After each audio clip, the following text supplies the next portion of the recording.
Hey there, Heather Creekmore here. Thanks for listening to or watching the Compared to podcast today. We're in a special series called Waiting for Weight Loss that we're doing through the Lenten season.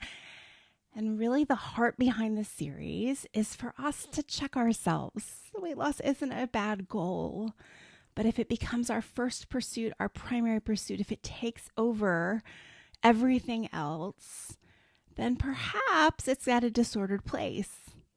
But you've got these desires. You want to lose weight. You want to be healthier. You want to feel better in your body. And then you also have the desire to serve the Lord and keep him first. How do you make it all work together? How do you keep the pursuit of weight loss from taking over your life? And that's what we've been just beginning to explore in this Waiting for Weight Loss series. If you missed any of the episodes, go back. You can listen to them all right here anytime. Today we're at episode 13. And the theme for today is sustainability. I can't wait to dig into it with you. Okay, so today we're talking sustainability. And it's kind of been a big buzzword in culture, right? You want sustainably farmed foods or sustainably produced, I don't even know. But you hear the word sustainability all over the place. At least I do. How does this apply to what we're doing around our bodies and trying to change them, trying to lose weight, trying to get healthier? I think this actually could be one of the most important concepts that we cover.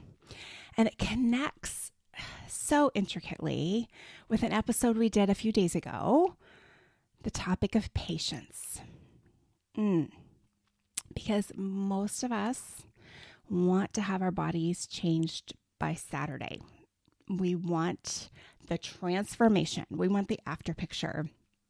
And we don't want to wait years for that. We want it tomorrow. And then we've got this added pressure coming from every direction of culture that you're going to be unhealthy unless you change your body by tomorrow, right? Like you've got to change your body fast because the disease is knocking at your door. And unless you make the change fast, the disease is going to get you.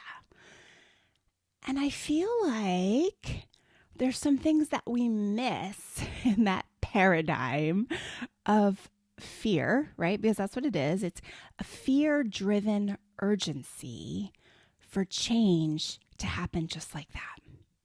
But here's the thing about our bodies, right? And I'm not a doctor. This isn't medical advice. Please consult your doctor around all of these things, right? But our bodies like to feel safe. Our bodies are happiest when things are just, what is the word? Copacetic. I should probably look that word up. But they like things to be just the same. That's when they're comfortable. And so to some degree, right, it's healthy to put some stress on our bodies to change them, right? That's why we exercise, lift weights, or maybe make some shifts in the way we eat, because that change can force something good. But too often what happens is when we want to change our bodies, when we want to get smaller, we want to get thinner, we want to get healthier, we force too much change at once, and it's not sustainable. In fact, let me go beyond just deeming it not sustainable. It's not healthy. You see, the truth is, if your weight loss program is causing you to lose your hair, if your fertility is gone, if you've lost your period, I mean, I know if you're postmenopausal, that's a different kind of deal. If it's causing you to be depressed, lethargic, anxious, angry all the time, friend, like those aren't markers of health, right? A healthy body will continue to produce hair and grow your nails. And there's signs that your body may be giving you that even if you're losing weight, what you're doing to lose weight isn't healthy. And what I've observed over the years, now, like, if you know my story, I mean, I've tried every diet. It's really just been the last 5 or so years that God has taken me on this food side of my body image journey to kind of see some things in a different way than I'd ever seen before. Because I always assumed if you were thinner, you were healthier. Like that was just obvious, right? Thin people are healthier people. But now looking back at my own story and the stories of hundreds of women that I've worked with, I can see how that's not always true. Of course, it's not true from a mental health standpoint, right? When I was thinner, but mentally I was not healthy. I was obsessing over every morsel of food and every minute of exercise. And I was thinking about my body all of the time. So it wasn't mentally healthy for me. It also wasn't spiritually healthy for me. And we're going to talk about that more in the next episode, right? But physically, I had some signs that what I was doing wasn't healthy for me either. In fact, I've shared this on the podcast before, but at age 40, I was probably teaching 5 aerobics classes a week.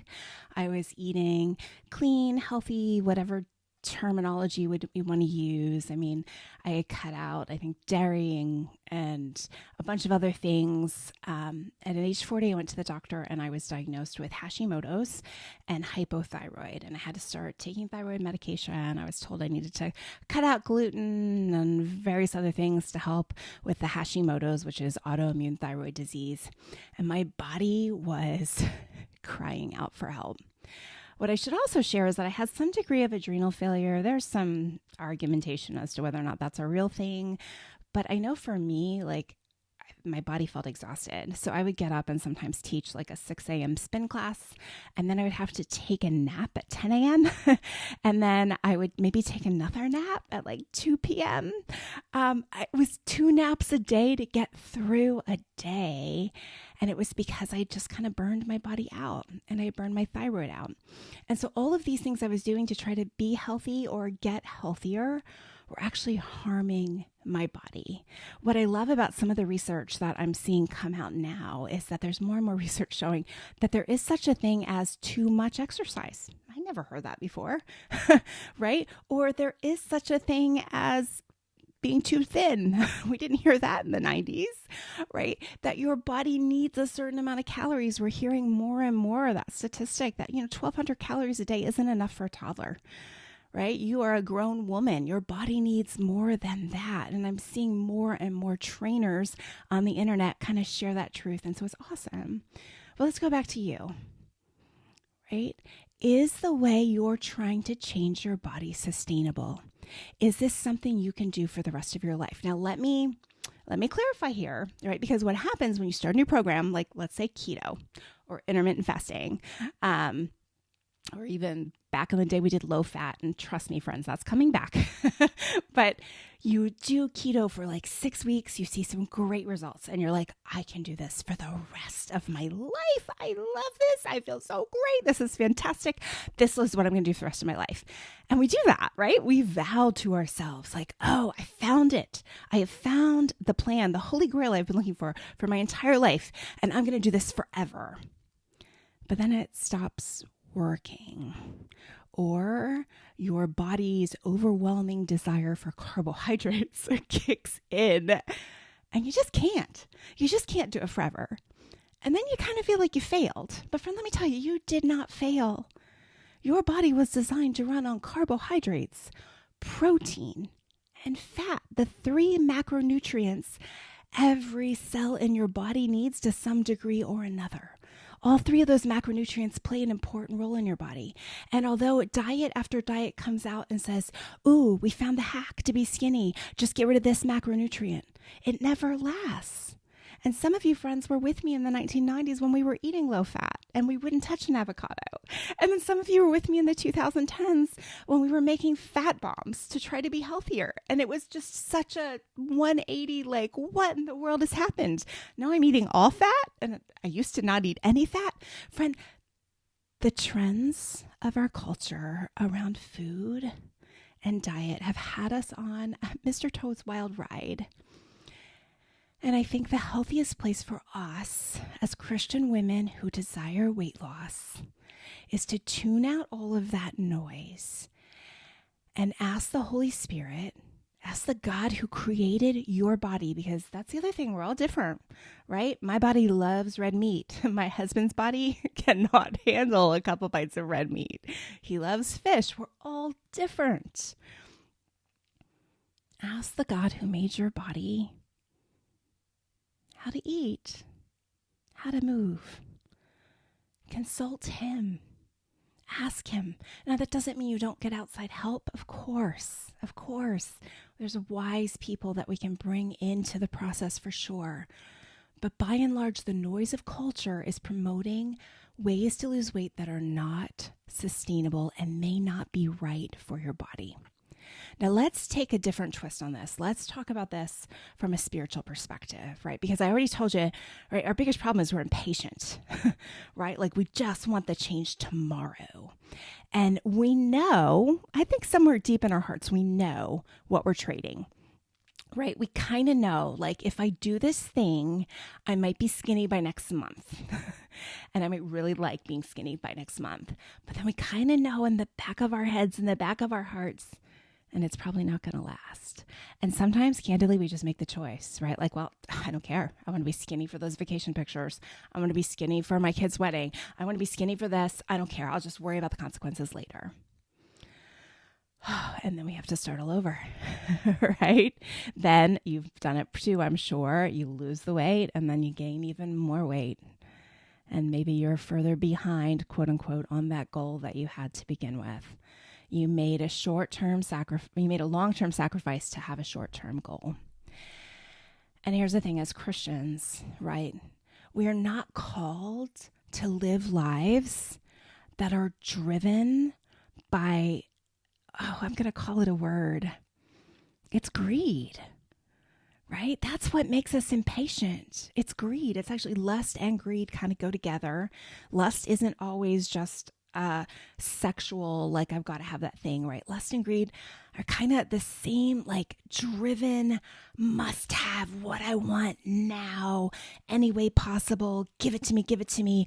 I need it. Short-term gratification, must have. In fact, listen to something I read about greed and lust as they connect to impatience. Okay, catch this, right? So greed connects to impatience because it fuels an insatiable, urgent desire for more right now.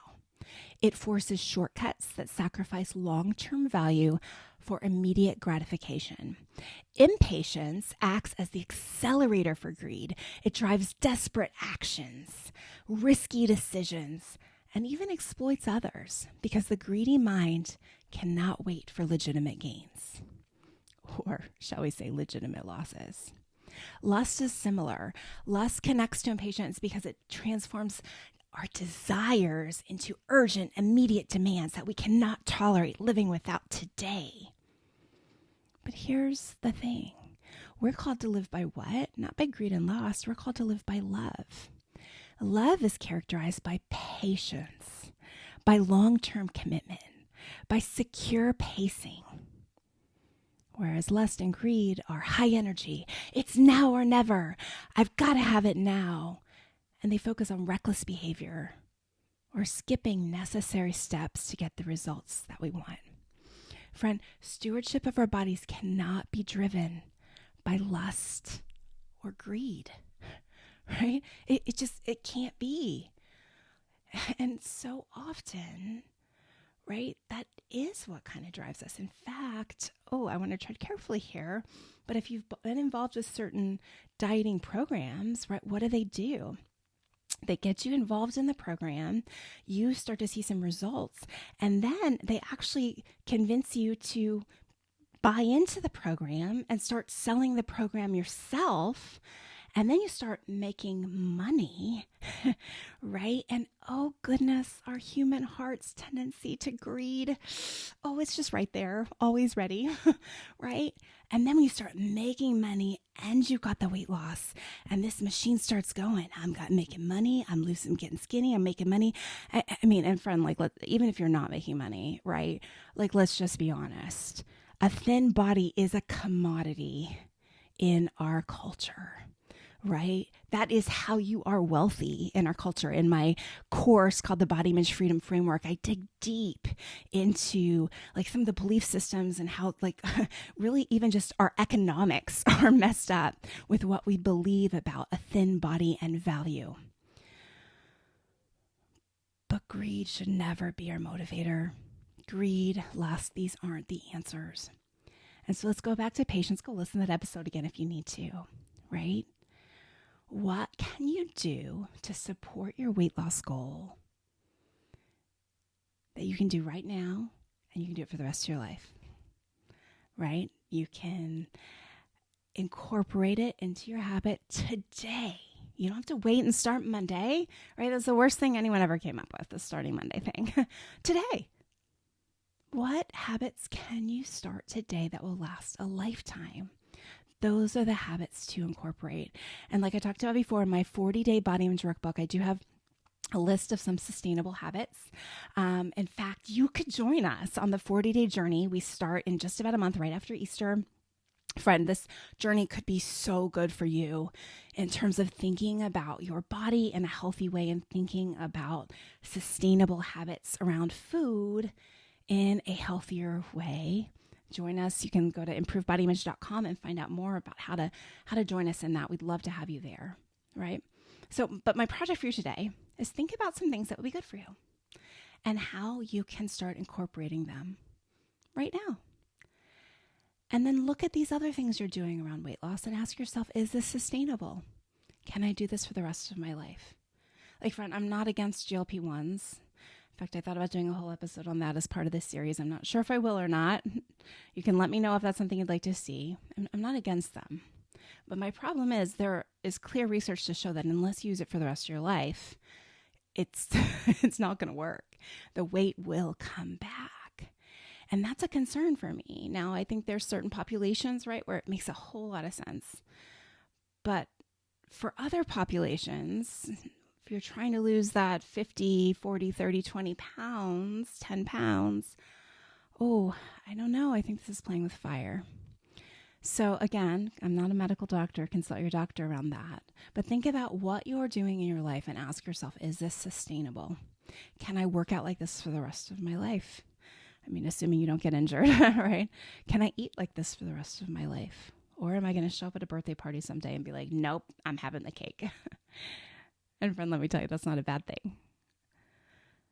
That's my challenge question for you today. I'm glad you're watching or listening. Hey, if you've got questions you'd like to hear tackled on the show, even after this series is done, join us in the Waiting for Weight Loss community. We're having some great conversations there. You can go to waitingforweightloss.com and you can be part and let me know what you'd like to hear us cover in this series or even after this series. Thanks for listening today. Bye-bye.